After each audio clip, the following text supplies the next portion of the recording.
everyone, good evening. Today we are going a new chapter with me, and this chapter is very important for everyone. So it's section 303, theft, offense against property. So BNSA में ये 303 में इसको I mean replace किया हुआ है, but before IPC में जब ये था तो IPC में ये 378 था. ठीक है. So now will discuss about this chapter 303 theft. Okay. तो theft is the theft means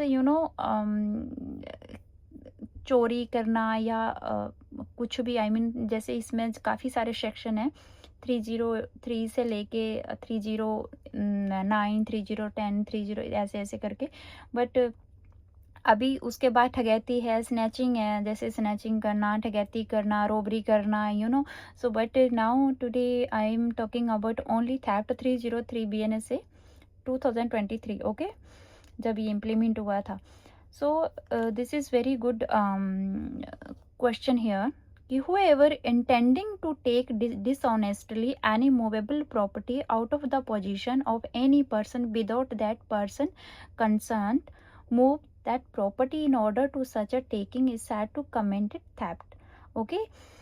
तो यहाँ पे क्या बोल रहा है ये कि जो भी मूवेबल प्रॉपर्टी है, हम हिंदी में इसको चल संपत्ति बोलते हैं, चल अंचल संपत्ति. जैसे मूवेबल, नॉट मूवेबल. आपको पता है मूवेबल प्रॉपर्टी वही होती है जिसको बंदा मूव कर सकता है, मतलब वहाँ से उठा के वहाँ ले सकता है. और अनमूवेबल होती है कि जैसे सपोज दैट घर है या कोई ऐसी चीज़ है जिसको हम उठा के एक जगह से दूसरी जगह नहीं ले सकते हैं, बट हम उसको चोरी कर सकते हैं. आई मीन उठा के लेके जा सकते हैं साथ में.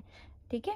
सो आज हम जो पढ़ने जा रहे हैं वो है मूवेबल, मतलब जो मूव हो जाती है. जो डिसऑनेस्टली किसी के साथ, रॉन्गफुली किसी के साथ गलत तरीके से किसी चीज़ को ले लेना या किसी का पोजीशन ले लेना, किसी के विदाउट एनी कंसर्न किसी के पोजीशन को टेक ओवर कर लेना. ओके. सो यहाँ पे हम एग्जाम्पल के थ्रू समझते हैं. A thing go long that it is attached to the earth, not being a movable property, is not the subject of theft, but it's become a capable of the being its subject of the theft as soon as it is severed from the earth. तो यहाँ पे क्या बोल रहा है कि जो कोई भी चीज़ अगर अर्थ के साथ अटैच्ड है, ओके, तो उसको हम मूव नहीं कर सकते हैं. बट हम कोई पेड़ पर कोई ज़मीन है, जैसे अर्थ है, ज़मीन है, वहाँ पे कुछ मतलब जैसे पेड़ लगाया हुआ है, या उस पेड़ को उखाड़ के अपने वो फील्ड में पुटअप कर सकता है, लगा सकता है, तो उसको भी हम मूवेबल ही बोलेंगे. वो भी एक किसी के विदाउट कंसर्न के उसने किसी की प्रॉपर्टी को, मतलब किसी के पेड़ को उठा के अपनी जो उसके फील्ड है वहाँ पे उसने पुट कर लिया है, तो वो भी एक मूवेबल ही प्रॉपर्टी हो गई. राइट. अनदर थिंग, जैसे किसी का मतलब ज़मीन है या किसी की मतलब ओपन लैंड है, कुछ भी है जहाँ पे मिनरल निकल रहे हैं या कुछ है, तो उसको भी मतलब वहाँ से निकाल के, मतलब और निकालने के बाद उसको साथ ले जाना, तो उसको भी हम मूवेबल प्रॉपर्टी ही बोलेंगे कि उसने वहाँ से उसको थेफ्ट किया, मूव किया, अपने साथ लेके गया. राइट. नेक्स्ट हम यहाँ पे नेक्स्ट एग्जांपल देखते हैं. जैसे कि a moving affected by the same act which affects the services may be a theft. मतलब जो भी चीज़, जैसे मैंने ऊपर बताया ना आपको कि मोमेंट होनी चाहिए. किसी भी चीज़ को अगर कोई किसी भी चीज़ का थेफ्ट करता है कोई, तो उस चीज़ की मोमेंट बहुत ज़रूरी है. ठीक है. जैसे उसमें जैसे विच अफेक्ट्स दैट सर्विसेज, उखाड़ना, किसी चीज़ ज़मीन से किसी चीज़ का उखाड़ के ले जाना और उसको फिर निकाल के मूव करना दूसरी एक जगह से दूसरी जगह, आप उसकी ज़मीन से उठा के अपनी ज़मीन में ले जाना, तो उसको भी हम मूवेबल प्रॉपर्टी मतलब थेफ्ट में ही वो गिना जाएगा. नेक्स्ट एग्जांपल हम यहाँ पे देखते हैं. Third, a person is said to cause a thing to move by moving an obstacle which prevented it from moving, or by separating it from any other thing as well as by actually moving it.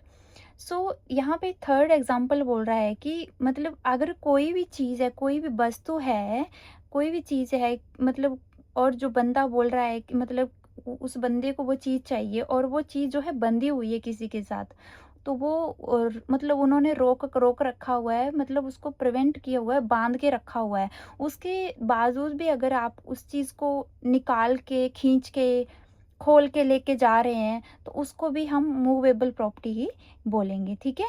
Next हम यहाँ देखते हैं, person who by any means cause an animal to move that animal and to move everything within the consequence of the motion so caused it moved by that animal। मतलब किसी भी आप जैसे animal होते हैं, जैसे कोई भी एनिमल्स ले लो, कोई भी ठीक है, गोट ले लो या कोई भी उसको अगर हम डॉगी ले लो या उसको अगर इंड्यूस करते हैं, किसी चीज़ का लालच दे के उसको आप अपने पीछे लगा लेते हैं, किसी का डॉगी चुरा रहे हैं, वहाँ से किसी के घर से लेके आ गए, या डॉगी एनिमल्स का भी एग्जांपल यहाँ पे है कि हाँ, उसको इंड्यूस करके अपने साथ लेके जा रहे हो आप, तो वो भी एक मूवेबल ही हो गया, है ना।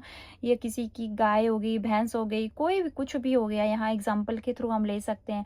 या फिर किसी की सपोज दैट किसी के दोस्त के घर पे गए हो, वहाँ पे रिंग पड़ी, आपने उस रिंग को चुराया है या कहीं रख दिया है, अपने पर्स में डालिया है कहीं भी, तो वो भी एक थेफ्ट में ही गिना जाएगा, वो भी चोरी ही मतलब कहलाई जाएगी, उसको भी मूवेबल प्रॉपर्टी बोला जाएगा। ओके, तो हम यहाँ पे यही मोटा मोटा समझा है कि जो 303 में थेफ्ट है, 303 सेक्शन बीएनएस से याद रखना है, इसको हम थेफ्ट में गिना जाएगा। पहले ये 378 था आईपीसी में, ठीक है।